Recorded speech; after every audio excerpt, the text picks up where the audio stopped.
Hello बच्चों, कैसे हैं आप सभी। आशा करता हूँ सभी अच्छे होंगे और स्वस्थ होंगे। चलिए आज की वीडियो स्टार्ट करते हैं। आज हम लोग पढ़ने वाले हैं इंडिकेटर्स के बारे में। इससे पहले हम लोग की जो टॉपिक हुई थी वो पूरी तरीके से बेसिक लेवल पर हम लोग ने एसिड, बेस और सॉल्ट को जाना था कि एसिड क्या होते हैं, बेस क्या होते हैं और सॉल्ट क्या होते हैं, एकदम बेसिक लेवल पर, स्टार्टिंग लेवल पर, टेस्ट के लेवल पर। लेकिन आज हम लोग जो बात पढ़ने वाले हैं वो पूरी तरीके से होने वाली है हमारे केमिकल लेवल पर। यानी आज हम लोग इंडिकेटर्स की बात करेंगे। किसकी बात करेंगे? इंडिकेटर्स की बात करेंगे। इंडिकेटर्स होते क्या हैं? अब देखिए, हम लोग इससे पहले जब टेस्ट की बात कर रहे थे तो मैंने आपसे एक बात कही थी कि हर एक केमिकल को आप चख नहीं सकते हैं। हर एक केमिकल को चेक करके आप उसके टेस्ट का पता नहीं लगा सकते। टेस्ट से आप उसको इंडिकेट नहीं कर सकते कि ये एसिड होगा, इसका टेस्ट खट्टा है तो ये एसिड होगा, नहीं। क्योंकि इसके लिए ही इंडिकेटर बनाए गए थे। बाद में इंडिकेटर्स इन्हीं लिए बनाए गए क्योंकि हर केमिकल्स को आप चेक नहीं सकते थे, चेक करके आप नहीं बता सकते थे उसके बारे में, ठीक ना। तो इसीलिए इंडिकेटर्स की डिस्कवरी हुई और जो केमिकल जिनको चखा नहीं जा सकता था उनको इंडिकेट करके हम लोग उनको इंडिकेटर्स की हेल्प से उनको हम लोग पहचान सकते थे। तो वैसे भी आपको पता है इंडिकेटर्स का मतलब क्या होता है। जैसे आपकी गाड़ी में भी इंडिकेटर लगा होगा, तो इंडिकेटर मतलब होता है इंडिकेट करना, यानी बताना। अगर आप अपनी गाड़ी में राइट वाला इंडिकेटर जलाते हो तो इसका मतलब होता है आप राइट टर्न ले रहे हो और सीधे हाथ की तरफ मुड़ने जा रहे हो। तो इसी तरीके से इंडिकेटर्स में भी हमें कुछ बातों का पता चलता है जो हमें इंडिकेट करते हैं, हमें बताते हैं कि हाँ, ये गिवन सॉल्यूशन जो होगा वो आपका एसिड होगा या बेस होगा, उसके बारे में हमें पता चल जाता है। कुछ इंडिकेशंस वो करते हैं केमिकल्स जिनके वजह से हमें पता चल जाता है। इनको हिंदी में सूचक कहा जाता है, अम्ल क्षार सूचक कहते हैं। सूचक मतलब इंडिकेशन बताने वाले, ठीक ना। ये सूचक मतलब क्या हो, जैसे आप लोग पढ़ोगे सूचक, हिंदी में क्या होता है, सूचक वर्ड होता है। तो सूचक मतलब किसी चीज़ को बताने वाले, इंडिकेट करना, निर्देशन देना, ठीक ना। इस तरीके से हमें इंडिकेटर्स के बारे में पता चलता है, ठीक ना। तो चलिए इंडिकेटर्स होते क्या पढ़ लेते हैं। तो there are many substances which show one characteristic property in the acidic and a different property in the basic medium. Such substances are called acid base indicators. So indicators क्या होते हैं? जो कि किसी एसिड में अपनी अलग प्रॉपर्टी रखेगा, किसी बेस में अपनी अलग प्रॉपर्टी दिखाएगा, और ये प्रॉपर्टी बच्चों कलर और ओडर की होती है, यानी गंध, ठीक ना, स्मेल की। और ओडर मतलब स्मेल हो गया, और कलर यानी आपका रंग। तो अगर आप एसिड में डालोगे तो कोई और कलर का हो जाएगा, बेस में डालोगे कोई और कलर का हो जाएगा, ठीक ना। आप एसिड में डाले किसी तरीके की स्मेल में और तेजी आ गई है, किसी बेस में डाला स्मेल आई नहीं, खत्म हो गई। तो ये होते हैं हमारे इंडिकेटर्स, जो दो बेसिस पर काम करते हैं। क्या? एक कलर चेंजिंग पर और एक स्मेल पर, यानी ओडर पर, ठीक ना।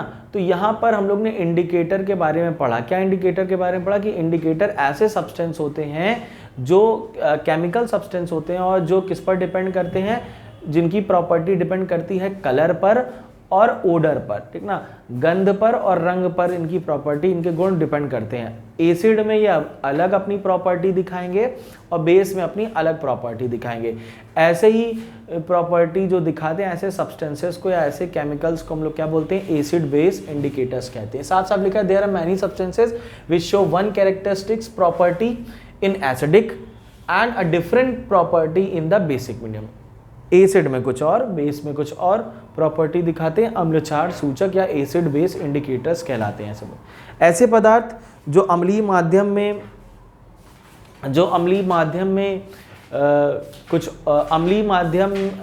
कुछ और गुण तथा क्षारीय माध्यम में कुछ और गुणों को प्रदर्शित करते हैं, अम्ल क्षार सूचक कहलाते हैं। ये गुण कैसे होने चाहिए? ये प्रॉपर्टी क्या होनी चाहिए? ये प्रॉपर्टी होती है रंग और आपकी ओडर की। ओडर मतलब गंध की। क्लियर है बात ना। तो इस बेसिस पर आगे लिखा हुआ है there are following two types of it. इसके दो प्रकार बांटे गए। कैसे? पहला तो होता है इंडिकेटर शोइंग डिफरेंट कलर्स। ऐसे इंडिकेटर जो एसिडिक या बेसिक मीडियम में अलग अलग रंगों को प्रदर्शित करते हैं, ठीक ना। और इंडिकेटर्स गिविंग डिफरेंट ओडर। ऐसे इंडिकेटर जो अलग अलग माध्यम में, यानी अलग अलग माध्यम का आपका एसिडिक और बेसिक मीडियम की बात हो रही है, तो एसिडिक मीडियम या बेसिक मीडियम में अलग अलग ओडर देते हैं। ओडर मतलब क्या हो गया? स्मेल की बात कर रहा है, ठीक ना। तो इनको स्पेशली ये वाले ओडर वाले को बोल दिया जाता ओल्फैक्टरी इंडिकेटर्स। ओल्फैक्टरी इंडिकेटर्स इनको बोला जाता है, जो अलग अलग ओडर देते हैं, अलग अलग स्मेल देते हैं। ओल फैक्ट्री, ओ एल है, ठीक ना, ऑल फैक्ट्री नहीं, ओल फैक्ट्री कहा जाता है इसको, ठीक ना। अलग अलग क्या करते हैं, ये इंडिकेशंस देंगे, ठीक है, स्मेल के माध्यम से।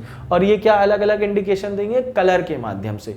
तो कलर के माध्यम से देगा जो, वो हमारा एसिडिक या बेसिक मीडियम में, उसको हम लोग जो कहेंगे कलर वाले इंडिकेटर्स, यानी कलर शो करके हो रहे हैं। और जो डिफरेंट ऑर्डर देंगे उसको एक स्पेसिफिक नाम दे दिया गया, उसको बोला गया ओल फैक्ट्री इंडिकेटर्स।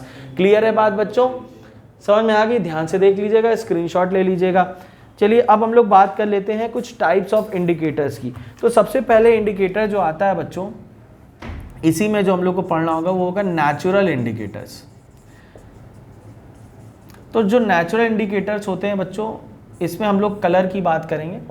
तो ऐसे सब्सटेंस या ऐसे इंडिकेटर जो नेचुरली अकर होते हैं, यानी जो हमें नेचुरली मिल जाते हैं, जो प्राकृतिक रूप से हमें प्राप्त हो जाते हैं, उनको हम प्राकृतिक सूचक कहते हैं। तो ये हमें प्राकृतिक चीज़ों से मिलेंगे। सबसे पहले हमारा पेड़ पौधे हो सकते हैं, ठीक ना, तो ये हमारे प्राकृतिक तरीके से हो सकते हैं पूरी तरीके से। तो इसलिए इनका नाम ही क्या पड़ गया, नेचुरल इंडिकेटर्स, जो हमें नेचुरली तरीके से मिले। जैसे अब हम यहाँ पे बात करते हैं, सबसे पहले इंडिकेटर की बात करेंगे। हमें इसमें एग्जाम्पल होता है लिटमस का। तो लिटमस जो होता है बच्चों, वो एक नेचुरल इंडिकेटर होता है, जो आपने क्लास 9 पे पढ़ा होगा, लाइकेन। तो लाइकेन क्या होता है, ये पैचेस पड़े होते हैं, स्पॉट पड़े होते हैं, जहाँ पे आपका एक कह सकते हो फंगस, ठीक ना, फंगस और आपके एल्गी जब साथ में मिल जाते हैं तो वो लाइकेन बनाते हैं। ये ग्रीन, आप जैसे देखोगे चट्टानों पर पैचेस पड़े हैं, हरे हरे पैचेस, या किसी पेड़ पर आप देखोगे पैचेस पड़े होते हैं, तो वो उसी से लाइकेन ये बनते हैं, ठीक ना। क्लास 9 में इसके बारे में बताया भी गया है। तो लाइकेन जो होते हैं वो नेचुरली अकर हैं, यानी हमें पूरी तरीके से नेचुरल तरीके से मिले हैं, ठीक ना। तो लिटमस उन्हीं से बनता है, लाइकेन से। तो लिटमस क्या करता है, ये अलग अलग हमें इंडिकेशन देगा कलर के अकॉर्डिंग। तो यहाँ पे अगर हम बात करें कि एसिडिक मीडियम में ये जो इंडिकेटर होता है, अगर हम एसिडिक सॉल्यूशन की बात करें, तो ये हमें एसिडिक सॉल्यूशन में ये रेड कलर देता है। अगर हम बात करें इसकी एसिडिक सॉल्यूशन, एसिडिक सॉल्यूशन में लिटमस को अगर हम चेक करते हैं तो ये रेड कलर का हो जाता है। और बेसिक मीडियम में, बेसिक सॉल्यूशन या बेसिक मीडियम में यही हमारा ब्लू कलर का हो जाता है। तो इसको हम ऐसे भी पढ़ते हैं बच्चों कि अगर कोई ब्लू लिटमस लिया हमने, तो ब्लू लिटमस जब लेंगे, तो अगर हम ब्लू लिटमस को एसिडिक मीडियम में डालें, किसमें, एसिडिक मीडियम में, तो अगर वो उसका कलर चेंज हो जाए किसमें, रेड में, तो हम समझ जाएंगे कि ये पर्टिकुलर सोल्यूशन जो दे रखा है वो हमारा क्या है, एसिडिक है। हमने ब्लू लिटमस लिया, देखिए हमको पता, हमारे पास 2-4 सोल्यूशन दे रखे, मान लीजिए हमारे पास 2 सोल्यूशन है, ठीक ना, उसमें से एक सोल्यूशन है हमारा एसिडिक। हमें पता करना है कि ये एसिडिक है कि नहीं, तो हमें चाहिए एक ब्लू लिटमस। तो ब्लू लिटमस पेपर को क्या करेंगे, हम डिप कर देंगे इसमें एसिडिक मीडियम में। अगर उसका कलर लाल हो गया तो समझ जाना ये कैसा मीडियम है, ये एसिडिक मीडियम है। अगर ब्लू लिटमस पेपर को हम बेसिक मीडियम में डालेंगे तो उसका कोई कलर चेंज नहीं होगा, वो ब्लू का ब्लू ही रह जाएगा, क्योंकि कलर चेंजिंग कहाँ आ रहा है, एसिडिक मीडियम में आ रहा है। और अगर हमें बेस का मीडियम चेक करना, तो बेस के लिए क्या, हमें रेड लिटमस लेना होगा। तो रेड लिटमस अगर हमने लिया और इसको बेसिक मीडियम में डाल दिया, तो ये हमारा ब्लू कलर का हो जाएगा।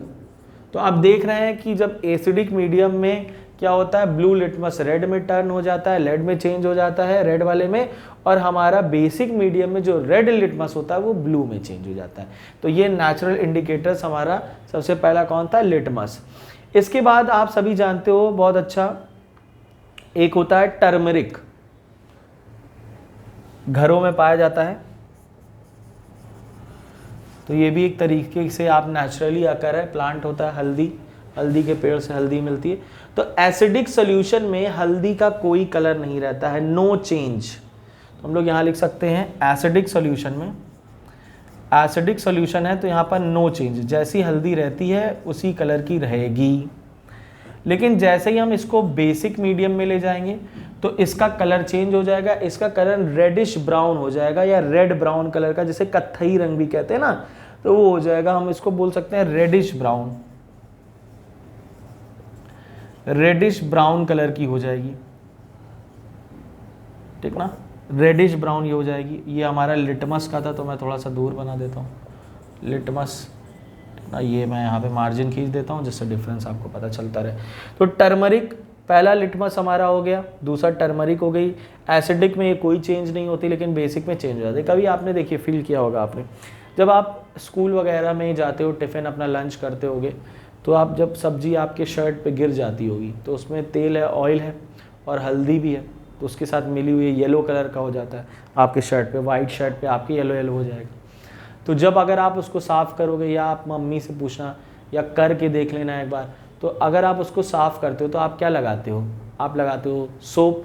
तो सोप जो होता है वो बेसिक नेचर का होता है, जो कपड़ा धुलने वाला होता है वो बेसिक नेचर का होता है। तो जैसे ही बेस उसको मीडियम क्या मिला, पानी के साथ बेसिक मीडियम मिला, तो वो हल्दी किस कलर की हो जाएगी, रेडिश ब्राउन कलर की हो जाएगी, कत्थई रंग की हो जाएगी। इसको आप देख भी सकते हो। लेकिन एसिडिक मीडियम में कोई चेंज नहीं होता है उसका, ठीक ना। एसिडिक मीडियम में वो उसी की तरह रहेगी जैसे उसका कलर होता है, नो चेंज। तो ये हो गया हमारा क्या, एक आपका नेचुरल इंडिकेटर्स। इसके अलावा एक और आता है रेड कैबेज लीफ एक्सट्रैक्ट। ये हो गया दूसरा, ये हो गया पहला, और एक तीसरा है रेड कैबेज लीफ एक्सट्रैक्ट। तो एक रेड कैबेज भी होती है, आप लोगों ने देखा होगा पिंक वाली, पिंक हल्का एकदम डार्क पिंक कलर की रहती है, ठीक ना, तो रेड कैबेज कहते हैं। तो एसिडिक मीडियम में ये बच्चों, एसिडिक मीडियम में इसका जो कलर होता है वो रेड हो जाता है, और बेसिक मीडियम में ये ग्रीन कलर की हो जाती है। एक्सट्रैक्ट मतलब आप उसको कह सकते हो एक लिक्विड, ठीक ना। रेड कैबेज लीफ का एक्सट्रैक्ट निकालिए, यानी उससे रस को निकाल लिया गया, उससे कलर को निकाल लिया गया। तो उस कलर को अगर हम एसिडिक मीडियम में डालते हैं तो ये रेड कलर का ही रहता है, और अगर बेसिक मीडियम में डालते हैं तो ग्रीन कलर का हो जाता है। तो ये नेचुरल इंडिकेटर्स थे, आप ध्यान से देख लीजिए। इसके बाद हम लोग दूसरे इंडिकेटर्स की बात करेंगे, ठीक ना। नेचुरल, जो नेचुरली अकर हो, जिनको हम नहीं बना सकते, ये हमें अपने आप नेचुरल तरीके से मिलते हैं, यानी नेचर से मिलते हैं डायरेक्ट, जो नेचर से डायरेक्ट एक्सट्रैक्ट किए जाते हैं। इसके बाद हम लोग बात करते हैं अपने सिंथेटिक इंडिकेटर की। देख लीजिए, आप लोग स्क्रीनशॉट ले लिए होंगे, इसको मैं यहाँ पे रब करता हूँ। अब बात करते हैं सिंथेटिक इंडिकेटर की। सिंथेटिक इंडिकेटर क्या होते हैं, इससे पहले बच्चों मैं आपको एक बात बता दूं कि लिटमस और टर्मरिक एकदम आप ध्यान से एकदम याद कर लीजिएगा कि ये क्या करता है। रेड को किस में कन्वर्ट कर, रेड लिटमस किस मीडियम में किस में कन्वर्ट हो जाता है, या ब्लू लिटमस किस में कन्वर्ट हो जाता है, किस मीडियम में। तो उसको बहुत ध्यान से देख लीजिए क्योंकि पेपर में ये आता ज़रूर है, ठीक ना। तो चलिए हम लोग अब बात करते हैं सिंथेटिक इंडिकेटर्स की।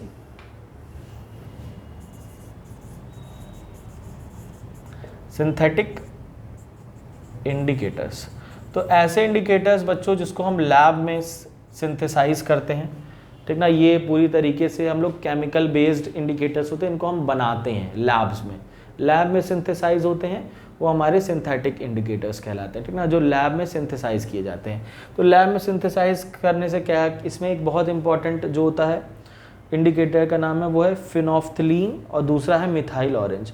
तो फिनोफ्थलीन जो होता है,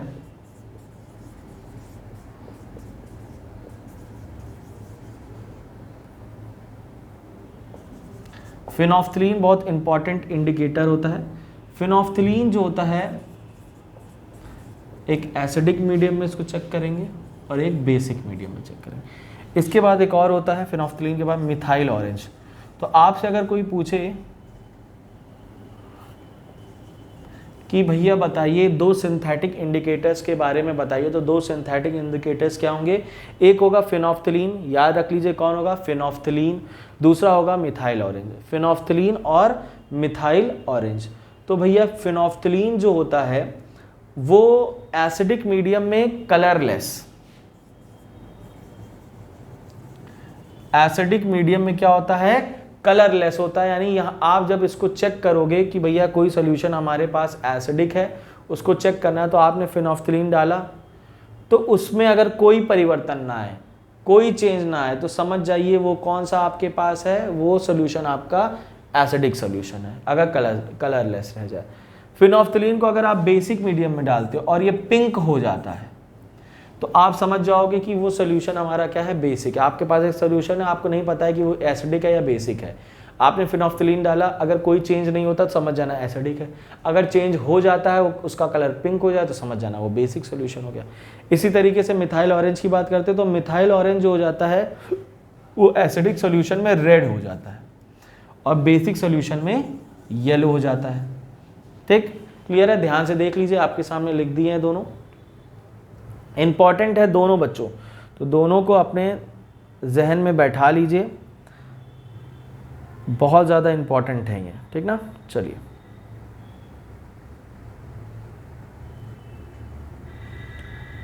हो गया आप लोगों का।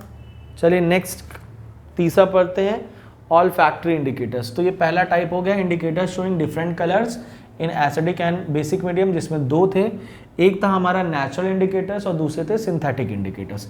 अब दूसरे की बात करेंगे जिसको खुद ही हम लोग ओल फैक्ट्री इंडिकेटर्स कहते हैं। तो ओल फैक्ट्री मतलब क्या हुआ, आपका ओडर से संबंधित ऐसे indicators, those indicators which gives different odors in basic and acidic mediums are called olfactory indicators।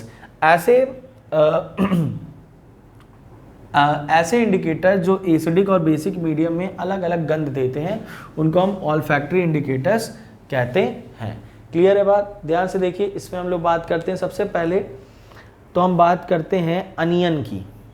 इसमें क्या होता है, सबसे पहले आएगा आपका अनियन। तो अनियन भी क्या है, आपका ऑल्फैक्टरी इंडिकेटर्स में ही आता है, ठीक ना।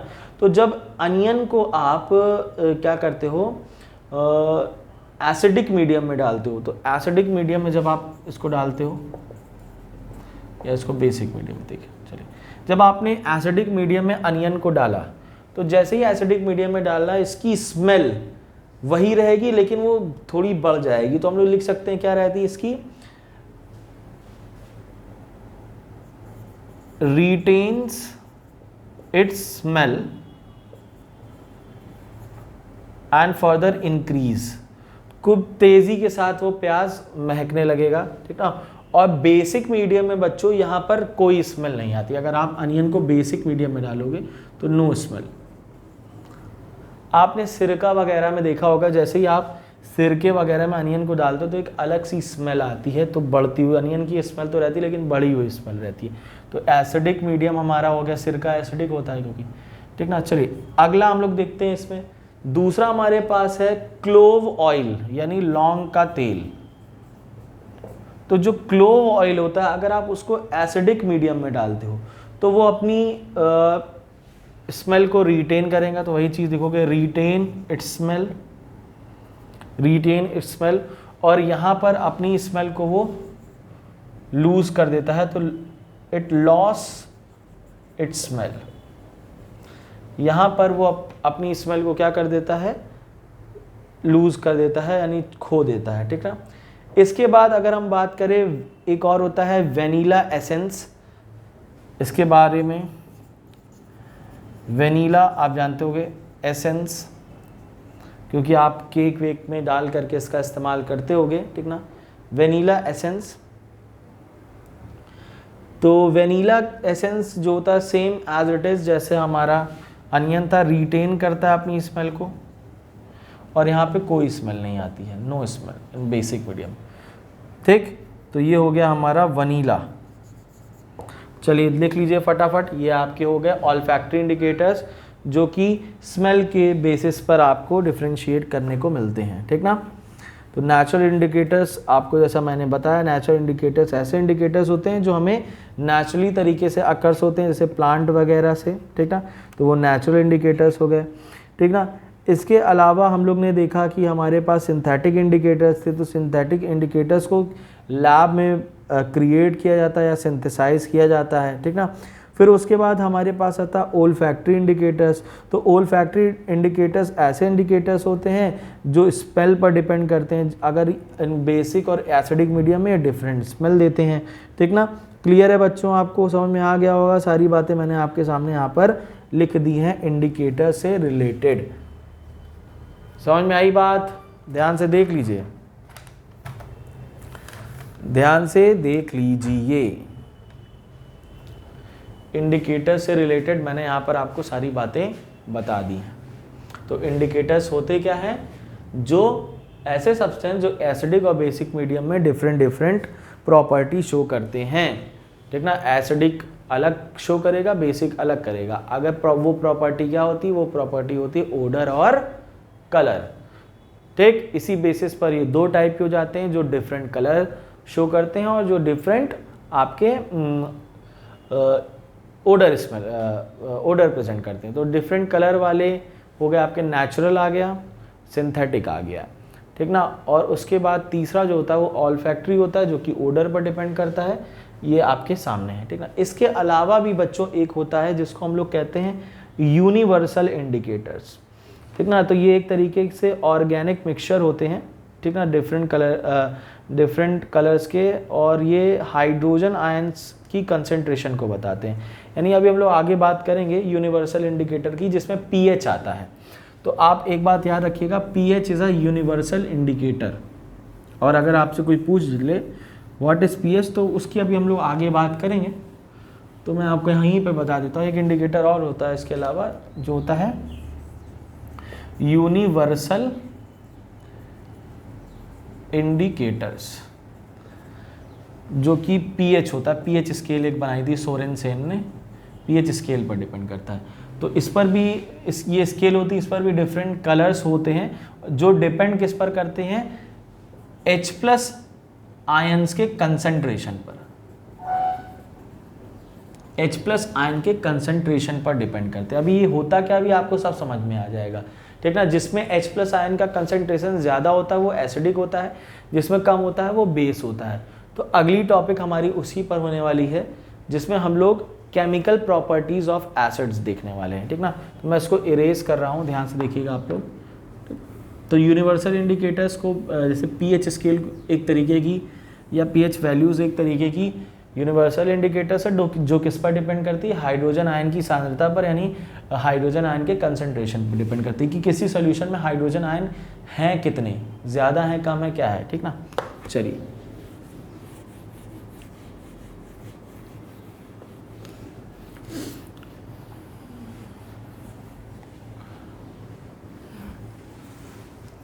चलिए बच्चों ध्यान से देखते हैं। इसके बाद हम लोग केमिकल प्रॉपर्टीज ऑफ एसिड्स हम लोग पढ़ रहे हैं। केमिकल प्रॉपर्टीज ऑफ एसिड देखते हैं, केमिकल प्रॉपर्टीज ऑफ एसिड। तो केमिकल प्रॉपर्टीज ऑफ एसिड में सबसे पहली जो प्रॉपर्टी होती है वो होती है Arrhenius concept of acid. Arrhenius concept of acid, ये है क्या, ध्यान से देखिएगा। आर्हीनियस कॉन्सेप्ट ऑफ एसिड कहता क्या है, ये कहता है कि the substance which releases H+ ion in aqueous solution, a substance is which releases H+ ions in their aqueous solution is called acid या आर्हीनियस एसिड। तो यानी ऐसे सॉल्यूशन या ऐसे सब्सटेंस जिनका सॉल्यूशन बनाया जाए, यानी ऐसे सब्सटेंस जिनको पानी में डाला जा करके उसका एक्वस सॉल्यूशन बनाया जाए, तो उस एक्वस सॉल्यूशन में वो H+ आयन रिलीज करे। तो जो H+ आयन रिलीज करता है, ऐसे सब्सटेंस जो अपने जलीय विलयन में यानी अपने एक्वस सॉल्यूशन में H+ आयन रिलीज करते हैं, वो क्या कहलाते हैं, एसिडिक कहलाते हैं। जैसे मान लीजिए आपने लिया HCl हाइड्रोक्लोरिक एसिड, अब इसको आपने एक्वस सॉल्यूशन में डाला, जलीय विलयन में डाला इसको, तो ये अपने H+ और Cl- में रिलीज हो गया, टूट गया, डिसोसिएट हो गया। तो ये H+ और Cl- जो अलग हुए, इसमें से आपको H+ आयन दिख रहा है ना, तो H+ आयन यहाँ पर क्या रिप्रेजेंट कर रहा है, H+ आयन यहाँ रिप्रेजेंट कर रहा है कि ये एसिडिक है, क्योंकि इसने रिलीज कर दिया H+ आयन एक्वस सोल्यूशन में जाते ही। तो जो जितना ज़्यादा H+ आयन रिलीज करता है वो उतना ही बढ़िया एसिड कहलाता है बच्चों। तो ध्यान से देख लीजिए, आपको मैंने क्या बताया, ऐसे सब्सटेंस जो अपने एक्वस सोल्यूशन पर जा करके एसिडिक एक्वस सोल्यूशन में जा करके क्या कर दे, H+ रिलीज कर दे, वो हमारे क्या होते हैं, वो हमारे आर्हीनियस एसिड्स होते हैं। क्लियर है बात ना। जो H+ आयन को रिलीज करते हैं, जो H+ आयन को रिलीज करते हैं वो एसिड होते हैं बच्चों। ये ध्यान रखिएगा बात, ध्यान रखिएगा ये बात कि H+ आयन को जो रिलीज करते हैं वो हमारे एसिडिक होते हैं। इसके पीछे भी बच्चों एक कॉन्सेप्ट होता है, उसको हम लोग समझते हैं। क्या कॉन्सेप्ट होता है कि एसिडिक प्रॉपर्टी या एसिडिक बिहेवियर ये क्यों शो कर रहे हैं, ठीक ना। अब ध्यान से देखिए बच्चों, जैसे आपको पता है कि यहाँ पर जो HCl है यानी हाइड्रोजन जो है वो एक इलेक्ट्रोनेगेटिव एलिमेंट जो कि Cl उसके साथ जुड़ा हुआ है। तो ज़्यादातर एसिड जो होते हैं उनमें आपको फ्लोरीन, ऑक्सीजन और नाइट्रोजन साथ में दिखेगा हाइड्रोजन के। तो ये सब ज़्यादा इलेक्ट्रोनेगेटिव एलिमेंट है। तो ये जब कभी हाइड्रोजन के साथ जुड़े होते हैं अपने सोल्यूशन में, तो ये हाइड्रोजन के एक इलेक्ट्रॉन पर अपनी नज़र रखते हैं। समझिएगा, हाइड्रोजन के एक इलेक्ट्रॉन पर अपनी नज़रें गड़ा के बैठे रहते हैं। क्यों? क्योंकि हाइड्रोजन के पास एक ही इलेक्ट्रॉन होता है, ठीक ना, एक ही इलेक्ट्रॉन है इसके पास। तो ये इसी के ऊपर अपनी नज़र गड़ाए बैठे। कौन? फ्लोरीन, ऑक्सीजन और नाइट्रोजन इलेक्ट्रोनेगेटिव एलिमेंट होते हैं। मोस्ट इलेक्ट्रोनेगेटिव एलिमेंट आपका है फ्लोरीन, उसके बाद ऑक्सीजन, उसके बाद नाइट्रोजन, फिर आपके पास हो जाएगी क्लोरीन, ब्रोमीन और फिर आयोडीन, इस तरीके से। तो ये आपके क्या होते हैं, मोस्ट इलेक्ट्रोनेगेटिव एलिमेंट होता है। जब इनके साथ हाइड्रोजन जुड़ी होती है तो बस ये उनकी तलाश में रहते हैं कि कब हम हाइड्रोजन का एक इलेक्ट्रॉन विड्रॉ करें। तो वो मौका इनको मिल जाता है एक्वस सोल्यूशन के अंदर। तो जैसे मान लीजिए आपने ले लिया HBr, तो हाइड्रोजन और ब्रोमीन, तो जैसे ही आपने इसको एक्वस सोल्यूशन में डाला तो एक्वस सोल्यूशन में क्या होता है, ध्यान से देखना, HBr है, एक एक इलेक्ट्रॉन ये लोग लेकर के बैठे हुए हैं। तो जैसे ही पानी में गया तो ब्रोमीन को मौका मिला, इसने पूरा एक इलेक्ट्रॉन इसका वाला शिफ्ट कर लिया। तो जैसे ही शिफ्ट किया तो इसका एक इलेक्ट्रॉन चला गया, तो जिसके एक इलेक्ट्रॉन चले जाते हैं उस पर पॉजिटिव आ गया, तो उतना ही H पॉजिटिव यहाँ आ गया, और इसने एक एक्सेप्ट कर लिया, इसलिए Br माइनस हो जाता है। समझ में आई बात है। तो हाइड्रोजन क्या होता है, जब अगर आपका हाइड्रोजन फ्लोरीन, ऑक्सीजन या नाइट्रोजन के साथ या क्लोरीन, ब्रोमीन, आयोडीन के साथ जुड़ा हुआ है, ठीक ना, और ऐसा कोई कंपाउंड आपके पास है, तो अगर आप जब उसको एक्वस सोल्यूशन में डालोगे तो वो चेंज हो जाएगा आपका किसमें, H+ आयन में, वो रिलीज कर देगा वहाँ पर जा करके। तो ऐसे कुछ सब्सटेंस हमारे पास हैं जो हम लिख लेते हैं। जैसे आपका मैंने HCl लिख दिया था, एक एसिड होता है। इसी तरीके से HNO3 होता है, H2SO4 होते हैं, ठीक ना, हाइड्रोजन फ्लोराइड होता है, हाइड्रोजन ब्रोमाइड होता है, HCl आपका लिख ही दिया है, H2 हाइड्रोजन आयोडाइड होता है, H2SO4 आपने लिख ही लिया है, ठीक ना। इस तरीके से एक होता है H3PO4 होता है, ठीक ना, फॉस्फोरिक एसिड जिसे कहा जाता है H3PO4। अब देखिए यहाँ पर एक चीज, जो एक्वस सोल्यूशन में जाने के बाद 1 H+ आयन रिलीज करे तो उसको हम बोलेंगे मोनो, इसको बोला जाएगा, एक मिनट, यहाँ पर एक H+ हो गया ना, तो इसको बोलेंगे मोनो बेसिक एसिड। क्या बोलेंगे इसको? मोनो बेसिक एसिड कहेंगे। अब ये मोनो बेसिक एसिड का मतलब क्या है? मोनो बेसिक मतलब होता है कि ये एक H+ जो यहाँ से रिलीज हो रहा है वो एक OH- को न्यूट्रल करेगा जा करके, इसलिए उसको बोला जाता है mono basic acid. Mono basic, एक OH- को ये न्यूट्रलाइज करेगा। OH- क्या आपको समझ में नहीं आ रहा होगा? तो जो बेस होते हैं बच्चों वो OH- रिलीज करते हैं, और जो एसिड होते हैं वो H+ रिलीज करते हैं। तो H+ और OH- आपको मिल करके वाटर बनाता है, आपको पता है, तो यानी न्यूट्रल हो जाता है। तो इसीलिए इसको बोला गया मोनो बेसिक एसिड। जो एक H+ निकलेगा वो एक OH- के साथ रिएक्ट कर जाएगा और उसको न्यूट्रल कर देगा, इसलिए इसको मोनो बेसिक एसिड कहा गया। इसी तरीके से मान लीजिए अगर आपके पास H2SO4 है, इसको जब आप एक्वस सोल्यूशन में डालते हो तो ये 2 H+ आयन रिलीज करता है और SO4 डाई नेगेटिव में टूट जाता है। तो इसको बोला जाता है डाई बेसिक एसिड। ये क्या है? डाई बेसिक, यानी ये 2H प्लस 2H माइनस को क्या करेगा? न्यूट्रलाइज करेगा, इसलिए इसको डाई बेसिक एसिड कहा जाता है। इसी तरीके से H3PO4 यानी फॉस्फोरिक एसिड ये हमारा है, इसको आप एक्वस सोल्यूशन में जब डालोगे तो यहां से 3H प्लस आयन निकलेंगे और PO4 ट्राई निगेटिव, तो ये 3H प्लस यहां पर क्या करेंगे? 3 OH माइनस को न्यूट्रलाइज करेंगे, इसलिए इसको बोला जाएगा ट्राई बेसिक एसिड। ये बात याद रखिएगा। तो ये आपने पढ़ लिया क्या? पूरी तरीके से एसिड के बारे में आपने पढ़ लिया। तो एसिड क्या होते हैं? जो अपने एक्वस सॉल्यूशन में क्या करें? H प्लस आयन रिलीज करें। तो a substance which releases H plus ion in their aqueous solution is called acid.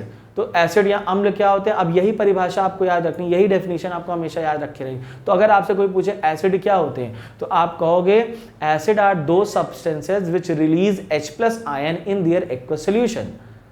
अम्ल वे पदार्थ होते हैं जो अपने जलीय विलयन में H प्लस आयन देते हैं या रिलीज करते हैं, वही अम्ल है। तो अब इसमें आपको मैंने बताया कि HCl, H2SO4, H3PO4 ये H प्लस आयन रिलीज कर रहे हैं, कोई एक कर रहा है, कोई दो कर रहा है, तीन कर रहा है, तो मोनो, डाई और ट्राई बेसिक एसिड बोला जाएगा इसको। क्यों? क्योंकि एक OH माइनस को न्यूट्रलाइज करेगा, 2H प्लस 2 को करेंगे OH माइनस को, 3 को करेंगे, ठीक ना।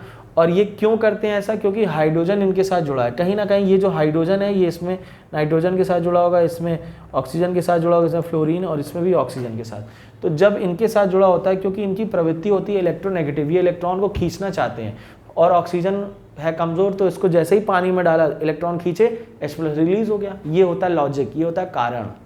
क्लियर है बात ना? तो आज के लिए बच्चों इतना ही करते हैं, वीडियो की लेंथ थोड़ी लंबी हो रही है। अगली क्लास में हम लोग बात करेंगे आपके इसी एसिड की, यानी बेसिसिटी ऑफ एसिड की बात कर लेंगे, ठीक ना। और वही बेसिसिटी हम लोग अभी पढ़ ही लिए हैं कि मोनो, डाई और ट्राई हम लोग क्यों कहते हैं, तो इसको हम लोग डिटेल में पढ़ लेंगे, इसको टर्म वाइज पढ़ लेंगे, और फिर हम लोग पढ़ जाएंगे इसकी कुछ केमिकल प्रॉपर्टी को देखेंगे, फिर उसके बाद बेसिक की बात कर लेंगे, बेसिस की बात कर लेंगे। तो थैंक यू बच्चों, आज के लिए इतना ही। मिलते हैं अपनी नेक्स्ट वीडियो में, जहाँ पर हम इसके आगे की बात करेंगे। Thank you, bye.